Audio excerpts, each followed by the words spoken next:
Bioscope இந்த படத்தோட கதை என்ன அப்படின்னா, ஒரு கிராமத்தில் இருக்கக்கூடிய இளைஞன் அவனுக்கு சினிமா மேலே பயங்கரமான ஆசை. சினிமா கனவுகளோட சென்னைக்கு போகிறான். போயிட்டு வேலையும் கற்றுக்கிறான். அப்புறமா சொந்தமாக ஒரு கதை எழுதி அதை படமாக பண்ணணும் அப்படின்னு சொல்லி யோசிக்கும்போது நிறைய ப்ரொடியூசர்ஸ் அவனோட கதையை அக்செப்ட் பண்ணிக்கல. அவன் மேலே பெருசாக நம்பிக்கையுமே யாருக்கும் வரல. அதுக்கப்புறம் கடைசியாக ஒரு வாய்ப்பு கிடைக்கிறதா இருந்து அதுவும் கிடைக்காம போயிருது.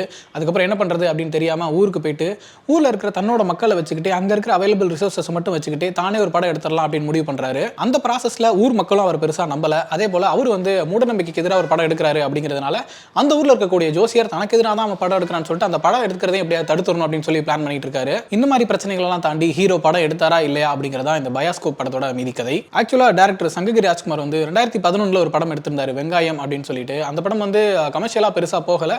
But critically acclaimed film. நிறைய டேரக்டர்ஸ் எல்லாமே பயங்கரமா பாராட்டியிருந்தாங்க அந்த படத்தை. மூட நம்பிக்கை, ஜாதகம், ஜோசியம் இந்த மாதிரி விஷயங்களுக்கு எதிராக நிறைய விஷயங்களை ரொம்ப ஸ்ட்ராங்கா பேசியிருக்கு இந்த படம் அப்படின்னு சொல்லிட்டு சினிமா துறையை சேர்ந்த நிறைய பேர் இந்த படத்தை வெகுவா பாராட்டியிருந்தாங்க. அப்படியே இந்த பயாஸ்கோப் படத்துக்கு வந்தோம்னா, சங்ககிரி ராஜ்குமார் வெங்காயம் படத்தை எந்த சூழல்ல எவ்வளவு கஷ்டப்பட்டு எடுத்தாரு அப்படிங்கிற கதையை தான் பயாஸ்கோப்னு ஒரு படமாவே எடுத்திருக்காரு.